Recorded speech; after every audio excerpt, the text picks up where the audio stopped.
Muchísimas gracias, saludos. El director de la oficina del programa Martiano, el historiador, ensayista y catedrático Eduardo Torres Cuevas, calificó al siempre presente intelectual cubano Armando Hart Dávalos como uno de los grandes hombres de la revolución, desde su valerosa denuncia contra el cuartelazo traidor del 10 de marzo de 1952.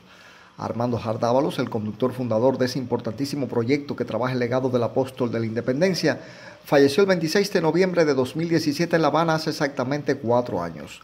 Torres Cuevas subrayó la trayectoria revolucionaria del joven Hart en el movimiento 26 de julio, las misiones asumidas junto al inolvidable Fran País y las tareas que la revolución le encomendó tras la victoria del 1 de enero de 1959. Es nuestro primer ministro de Educación. Es el hombre que lleva sobre sus hombros todo lo que fue después el Sistema Nacional de Educación.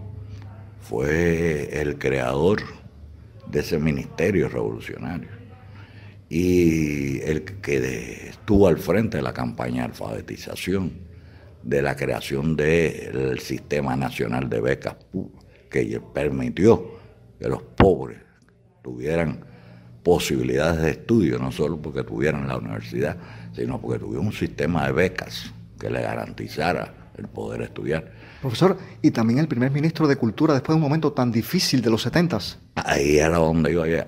Después de esto fue secretario del partido en Santiago de Cuba.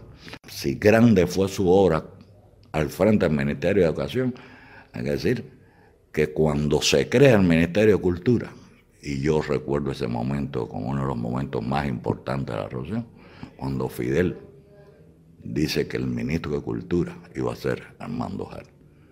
Fue el ministro más aplaudido y fue un ministro que supo crear un ministerio de cultura para hacer cultura, no para administrar la cultura. Profesor, también lo recuerdo como el hombre de las causas difíciles, porque fue al centenario de la toma de las Tunas allá y fue el inicio de un proceso de vindicación de la figura del mayor general Vicente García González.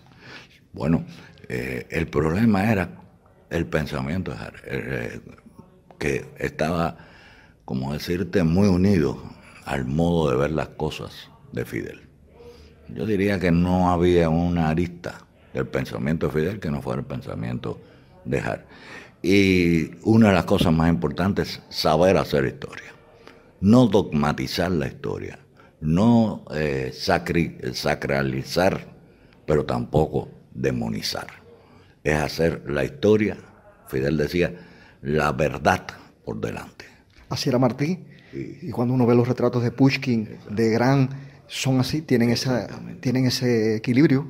Exactamente. Y lo interesante es, no solo fue en el caso de Vicente García, hubo otros muchos.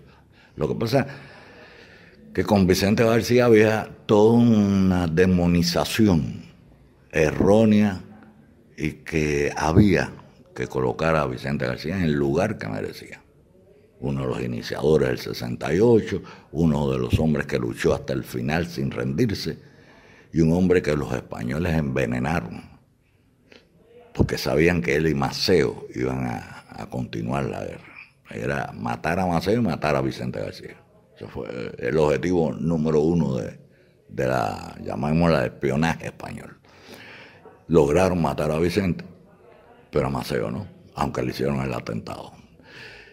Yo te diría que Hart, sobre todo, tuvo esa visión no solo de la historia, sino de la cultura. Era la visión de una cultura abierta, porque la cultura no se puede cercenar. Hay que oírlo todo, hay que verlo todo. Hay que sentir profundamente la historia y la cultura. Y ser, sobre todo, me recuerdo que un amigo me decía cuando nombraron a Hart ministro de Cultura, es sobre todo un hombre honesto y un hombre honrado. El también presidente de la Academia de la Historia de Cuba sostuvo que la oficina del programa Martiano, creación de Fidel, de Raúl y de Hart, permite el intercambio conmovedor con un pueblo que ama a su apóstol, que crece con su legado en un proceso profundo que hace imbatible a la revolución. Eduardo Torres Cuevas declaró que para entender el componente teórico de la revolución se precisa leer a Armando Hart Dávalos, el intelectual orgánico que se despidió hace exactamente 4 años, el hombre que supo llevar la educación en la cultura y los principios raigales del país en el ejercicio continuado de la política. Premio Nacional de Ciencias Sociales y Humanísticas 2000, el actual director del programa Martiano afirmó que Jara estuvo poseído siempre por la unidad y por la articulación de las instituciones para cultivar el pensamiento científico y cultural cubano. Maydelín Remón y Machado Conte, Sistema Informativo de la Radio Cubana.